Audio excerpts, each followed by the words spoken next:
जय हिंद बच्चों। देखिए, मैं बिहार बोर्ड वर्ग 10 के गणित की किताब के अध्याय 8 से संबंधित कुछ परिभाषाएं बताने जा रहा हूं, जिस चैप्टर का नाम है त्रिकोणमितीय अनुपात। ठीक है बच्चों, देखिए सबसे पहले मैं यह बताना चाहता हूं कि त्रिकोणमिति क्या है। त्रिकोणमिति क्या है, त्रिकोणमिति का अर्थ क्या होता है। ठीक है, त्रिकोणमिति क्या है, त्रिकोणमिति का अर्थ क्या होता है, ध्यान दीजिए।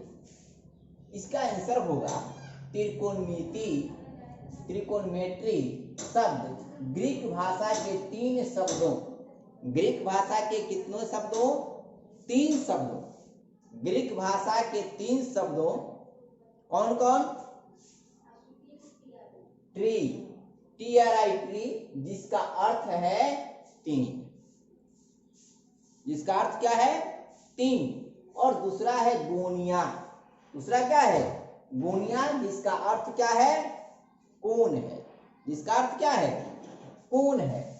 तीसरा है मेट्रॉन, तीसरा क्या है मेट्रॉन, तीसरा है मेट्रॉन यानी मिति, तीसरा क्या है मेट्रॉन यानी मिति, जिसका अर्थ क्या है माप, जिसका अर्थ क्या है माप से बना है।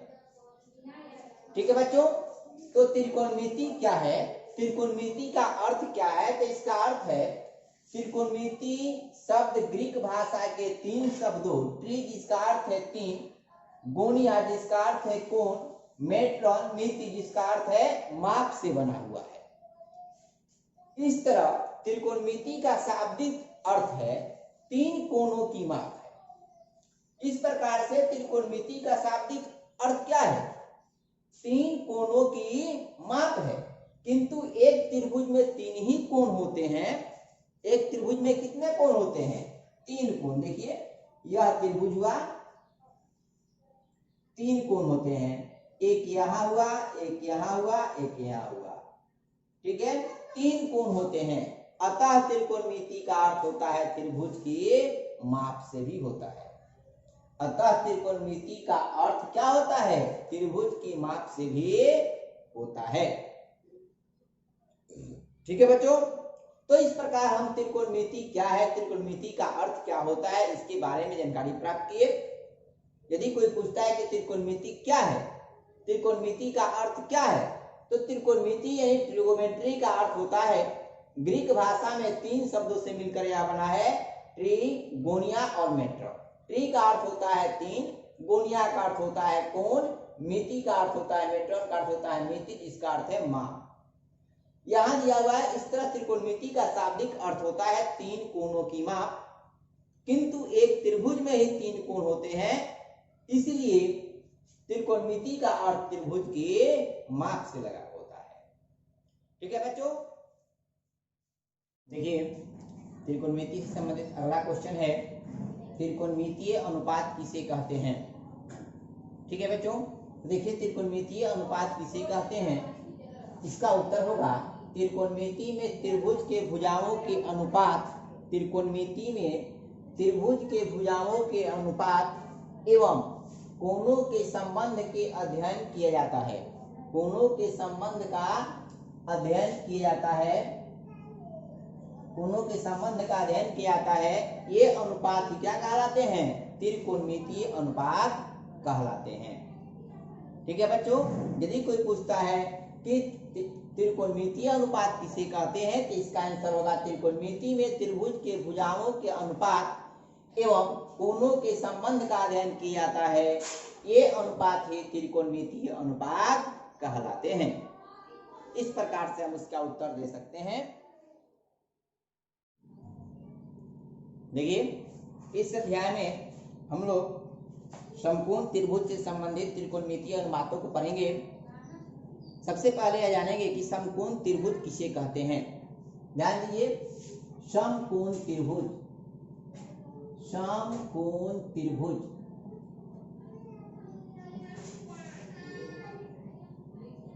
समकोण त्रिभुज किसे कहते हैं? तो देखिए इसका डिफिनेशन होता है, जिस त्रिभुज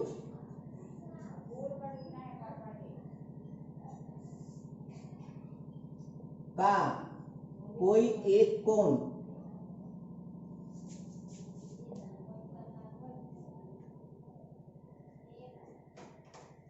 समकोण हो, समकोण हो अर्थात 90 डिग्री का हो तथा शेष दो कोण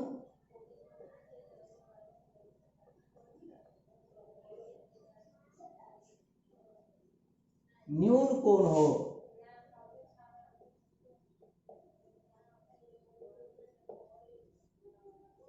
अर्थात 0 डिग्री से अधिक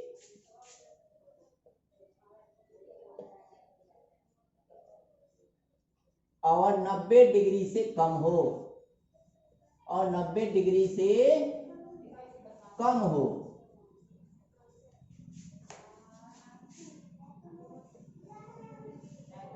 उसे ही समकोण त्रिभुज कहते हैं। उसे क्या कहते हैं? समकोण त्रिभुज कहते हैं।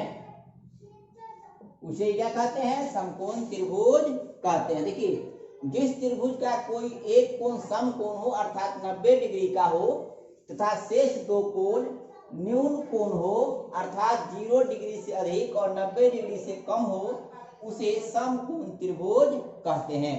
जैसे देखिए, जैसे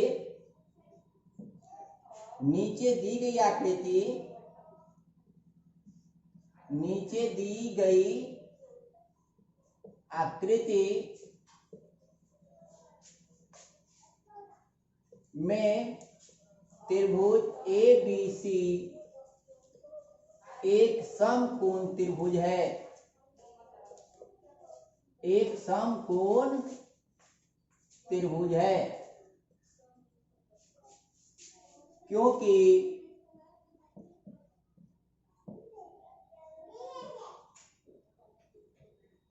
इसका कोण भी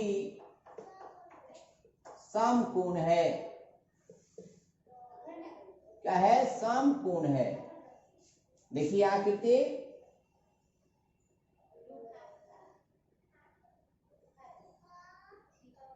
यह 90 डिग्री का है बी कोण, यह आपका 60 डिग्री का है, यह आपका 30 डिग्री का है। यह ए हो गया, बी हो गया, सी हो गया। ठीक है बच्चों, तो इस प्रकार से यह एक समकोण त्रिभुज हुआ। ठीक है, समकोण त्रिभुज जो होगा उसका एक कोण 90 डिग्री का होगा, शेष दो कोण जो होंगे न्यून कोण होते हैं। अब देखिए समकोण त्रिभुज में क्या क्या होते हैं। देखिए समकोण त्रिभुज में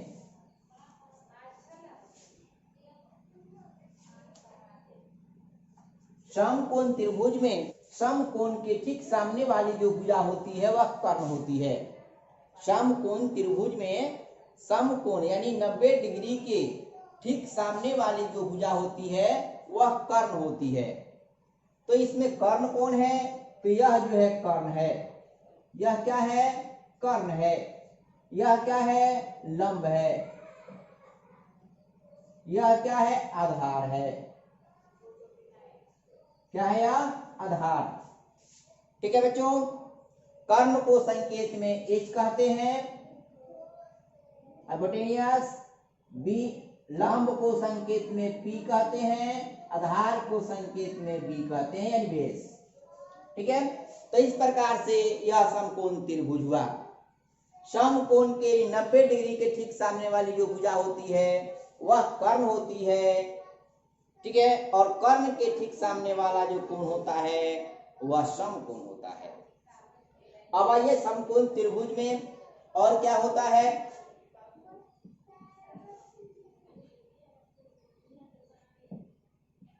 समकोण त्रिभुज, त्रिभुज में कर्ण सबसे बड़ी भुजा होती है, कर्ण सबसे बड़ी भुजा होती है,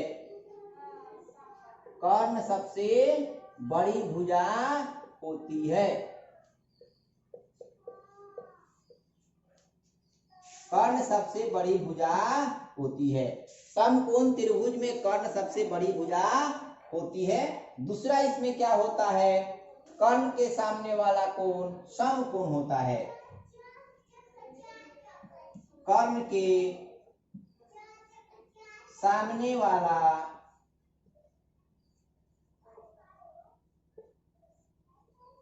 कोण समकोण होता है, समकोण होता है, अर्थात 90 डिग्री का होता है। ठीक है। उसके बाद समकोण के सामने वाली भुजा कर्ण होती है तथा समकोण के सामने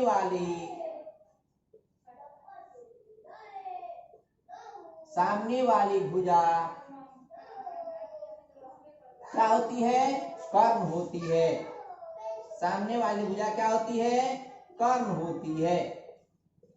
समकोण के सामने वाली भुजा क्या होती है, कर्ण होती है। जानते हैं कि समकोण किसे कहा जाता है और न्यून कोण किसे कहा जाता है। समकोण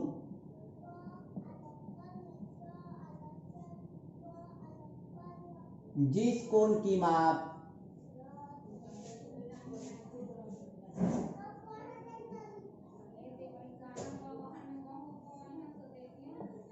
नब्बे डिग्री हो उसे ही समकोण कहते हैं, उसे ही क्या कहते हैं, समकोण कहते हैं। जिस कोण की माप 90 डिग्री हो उसे ही क्या कहते हैं, समकोण कहते हैं। जैसे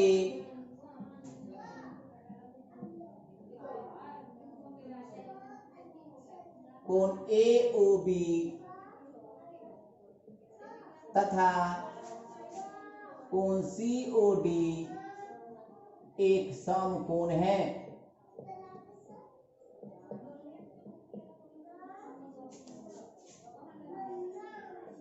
जो नीचे दिए गए हैं, जो नीचे दिए गए हैं।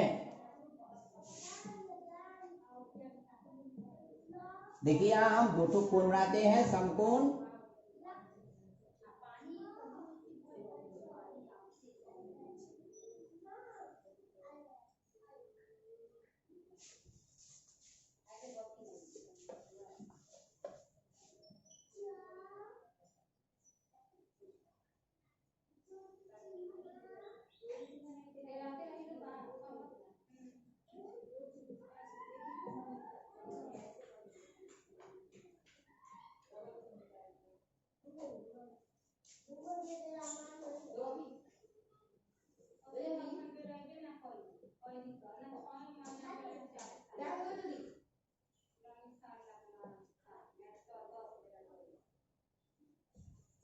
यह देखिए दोनों आकृति जो है समकोण है, क्योंकि इनका माप कितना है, 90 डिग्री का है।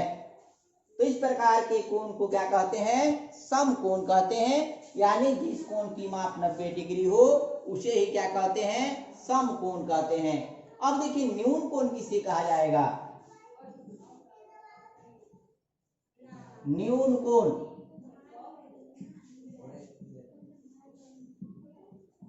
जिस कोण की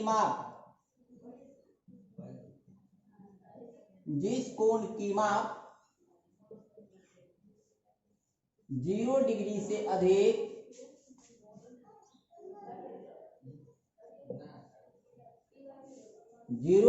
अधिक तथा 90 डिग्री से कम हो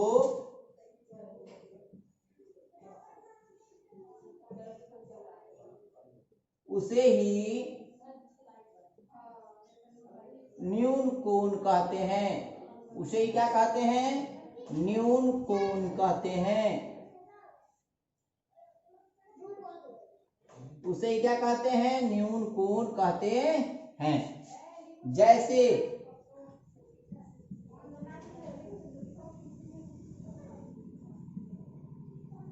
कोण XYZ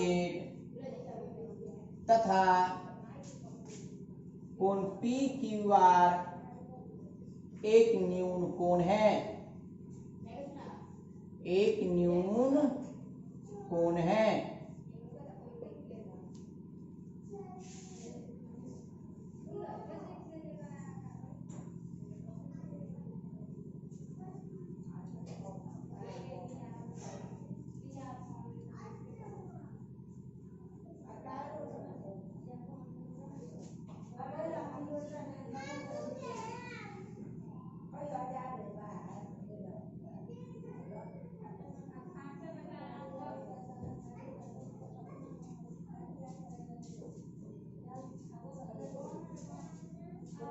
ये दोनों कोण जो है न्यून कोण है, क्योंकि इसका माप 40 डिग्री है, इसका माप 70 डिग्री है, जो 0 डिग्री से अधिक है और 90 डिग्री से क्या है? कम है। तो जिस कोण की माप 0 डिग्री से अधिक तथा 90 डिग्री से कम हो उसे ही न्यून कोण कहते हैं। जैसे कोण XYZ तथा कोण PQR क्या है? न्यून कोण है। ये बच्चों, एक समकोण त्रिभुज की 3 भुजाओं से 6 संभव अनुपात बनाए जा सकते हैं। इस अध्याय में आपको पढ़ना है, यह फॉर्मूला है, इसको याद रखना है। इसका शॉर्ट फॉर्म भी हम बताएंगे आपको, ताकि आपको शॉर्ट फॉर्म याद रहे। शॉर्ट फॉर्म याद रहेगा तो सवाल बनाने में आसानी होगी आपको। इतना लंबा फॉर्म याद करने की जरूरत नहीं पड़ेगी, लेकिन इसको भी याद रखना जरूरी होता है। देखिए, कह रहा है कि एक समकोण त्रिभुज की 3 भुजाओं से 6 संभव अनुपात बनाए जा सकते हैं। नीचे उनमें से प्रत्येक को एक नाम दिया गया है। देखिए, यही समकोण त्रिभुज है। समकोण त्रिभुज का यह जो बी कोण है 90 डिग्री का है। जो ABC एक त्रिभुज है, 90 डिग्री के ठीक सामने वाली जो भुजा होती है वह कर्ण होती है। जो AC है, AC कर्ण है, जिसको संकेत में एक से जाना जाता है, अंग्रेजी के छोटा अक्षर एक से। उसके बाद AB जो होता है, नीचे वाली जो भुजा होती है या आधार होती है, जिसको संकेत में B से जाना जाता है, बेस। यह जो होती है लंब होती है, जिसको BC है, जो BC है जिसको कहते हैं लंब, जिसका संकेत Q होता है। तो देखिए, यहाँ बगल की आकृति में त्रिभुज ABC एक समकोण त्रिभुज है। इसमें कोण A के त्रिकोणमितीय अनुपात निम्न प्रकार से परिभाषित किए जाते हैं। कोण A के त्रिकोणमितीय अनुपात, यानी कोण A जो है न्यून कोण, इसी से संबंधित जो त्रिकोणमितीय अनुपात है, इससे यह दिया गया है फॉर्मूला। ठीक है, तो देखिए, साइन ए बराबर होता है कोण A की सम्मुख भुजा बटा कर्ण। सबसे पहले जानिए सम्मुख भुजा किसे कहते हैं। यहां दिया है कोण A की सम्मुख भुजा, तो देखिए कोण A यहाँ है। ठीक है, कोण A की सम्मुख भुजा यानी सम्मुख, यानी इसके तरफ मुख किए हुए, इस कोण के तरफ मुख किए हुए जो भुजा है वही इसकी सम्मुख भुजा होगी, यानी इसके ठीक सामने वाली भुजा। तो इसके सामने वाली भुजा BC है, तो कोण A की सम्मुख भुजा BC है। अब यदि पूछा जाए कोण B की सम्मुख भुजा, तो कोण B की सम्मुख भुजा देखिए AC है। कोण C की सम्मुख भुजा कौन है? तो AB है। ठीक है बच्चों, इसी प्रकार दिया है कि कोण A की सम्मुख भुजा बटा कर्ण, तो कोण A की सम्मुख भुजा हो गया BC, यानी लंब अर्थात P। तो देखिए यहाँ BC लिखा हुआ है बटा कर्ण, कर्ण कौन है? AC है, तो AC बराबर P बटा H। P हो गया लंब, H हो गया कर्ण, बराबर देखिए यहाँ लिखा हुआ है लंब बटा कर्ण। उसके बाद देखिए cos A बराबर होता है कोण A की आसन्न भुजा बटा कर्ण। तो आसन्न भुजा किसे कहते हैं? वैसी दो भुजाएं जिसको बनाने वाली भुजाओं में से उसका एक बिंदु उभयनिष्ठ हो, उसे ही आसन्न भुजा कहते हैं। वैसी दो भुजाएं जिसको बनाने वाली भुजाओं में से एक बिंदु क्या हो, उसका उभयनिष्ठ हो, उसे ही आसन्न भुजा कहते हैं। जैसे AB की आसन्न भुजा BC है, AB की आसन्न भुजा AC भी है, क्योंकि इसका उभयनिष्ठ बिंदु क्या है? A है। ठीक है। तो उसी प्रकार देखिए दिया हुआ है कोण ए की आसन्न भुजा, यानी कोण ए को बनाने वाली भुजा जो है कौन है, तो कोण ए की आसन्न भुजा देखिए यहाँ ए बी है, जो कोण ए को बनाने में क्या है शामिल है। उसके बाद बटा कर्ण है, तो कर्ण कौन है AC है, तो बटा AC हो गया। B बटा H होता है, AB देखिए क्या है B है, कर्ण क्या है H है संकेत इसका, तो H आधार बटा कर्ण हो गया। उसके बाद tan A बराबर होता है कोण A की सम्मुख भुजा बटा कोण A की संलग्न भुजा, तो कोण A की सम्मुख भुजा BC हो गया, संलग्न भुजा हो गया AB, तो हो गया यहाँ देखिए BC बटा AB बराबर हो गया BC क्या है देखिए BC लंब होता है यानी P होता है, तो P बटा AB हो गया आपका आधार, तो B बराबर लंब बटा आधार हो गया। अब होता है कोसेक A, कोसेक A बराबर होता है कर्ण बटा कोण A की सम्मुख भुजा, तो कर्ण है AC यानी H बटा कोण A की सम्मुख भुजा, कोण A की सम्मुख भुजा BC है, तो लंब हो गया यानी BC, तो H बटा P बराबर कर्ण बटा लंब हो गया। 5 नंबर है सेक A बराबर कर्ण बटा कोण A की संलग्न भुजा, तो देखिए कर्ण कौन है AC है, कोण A की संलग्न भुजा कौन है AB है, तो AC बटा AB, AC कर्ण हो गया यानी कर्ण, AB आधार हो गया, तो आधार कर्ण को H कहते हैं, आधार को क्या कहते हैं शॉर्ट में B कहते हैं।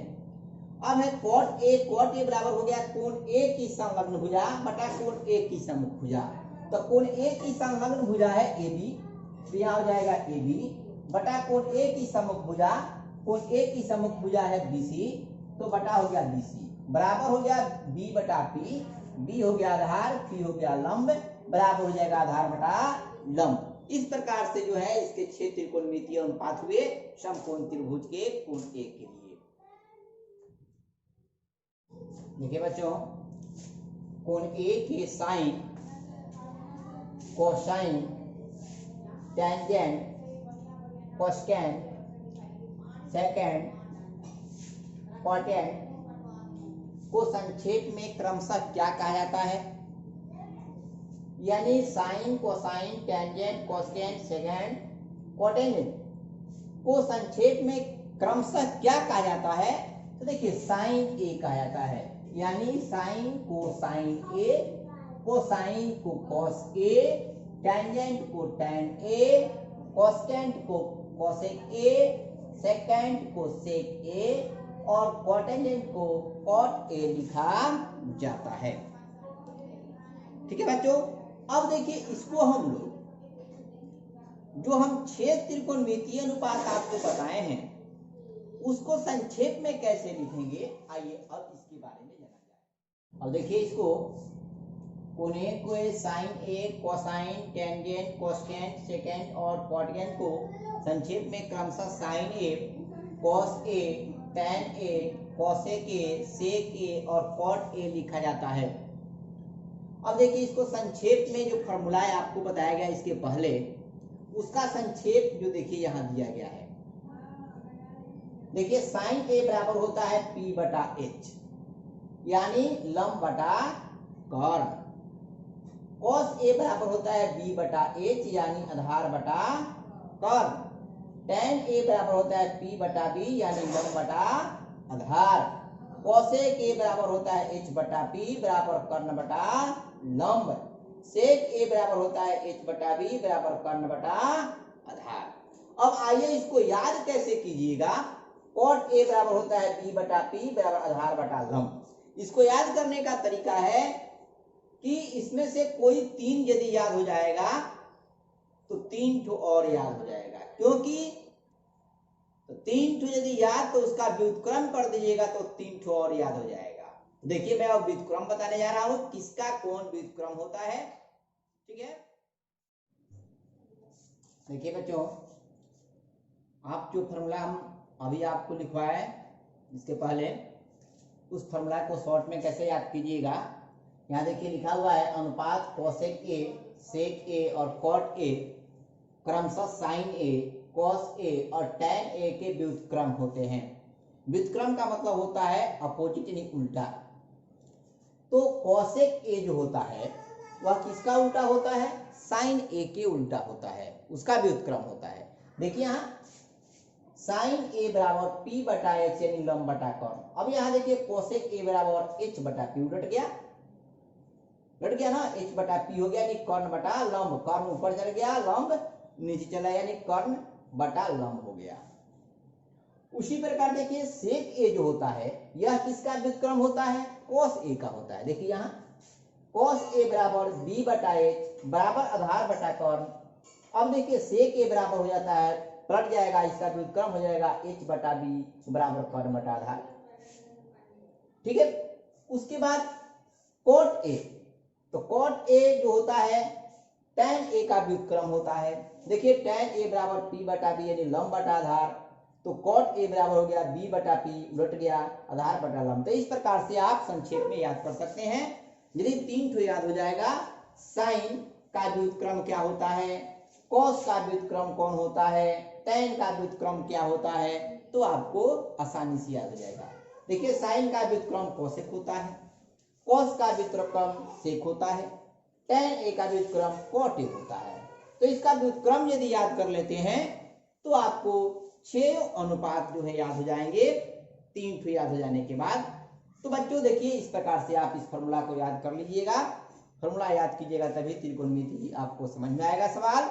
यदि फॉर्मूला नहीं याद कीजिएगा तो त्रिकोणमिति आपको समझ में नहीं आएगा। इसी चैप्टर में सबसे अधिक फॉर्मूला है और इसी चैप्टर से आपको सबसे अधिक नंबर के क्वेश्चन पूछ जाते हैं आपके बिहार बोर्ड में। बिहार बोर्ड में 20 अंक के जो क्वेश्चन है इसी चैप्टर से पूछे जाएंगे, ऑब्जेक्टिव और सब्जेक्टिव दोनों मिलाकर। इसलिए इसकी तैयारी करना बहुत ही जरूरी है और बहुत ध्यान से तैयारी करना है। सूत्र से, फॉर्मूला से और परिभाषाएं से ही बहुत सारे ऑब्जेक्टिव क्वेश्चन इससे पूछे जाते हैं। ठीक है बच्चों, तो मैं आज का वीडियो यहीं पर समाप्त करता हूं। मैं आशा करता हूं कि आपको मेरा वीडियो अवश्य ही पसंद आया होगा। यदि पसंद आया होगा तो मेरे यूट्यूब चैनल को सब्सक्राइब और लाइक जरूर कीजिएगा और एक शेयर भी कीजिएगा ताकि आपके दोस्तों को मेरा वीडियो मिल सके और वे भी इस वीडियो से लाभान्वित हो सके। मेरे यूट्यूब चैनल का नाम है जुगल किशोर प्रसाद, YUGALKISHORPRASAD, जो यहाँ बोर्ड पर भी लिखा हुआ है। इसी के साथ जय हिंद बच्चों, जय मां शारदे, जय मां भारती।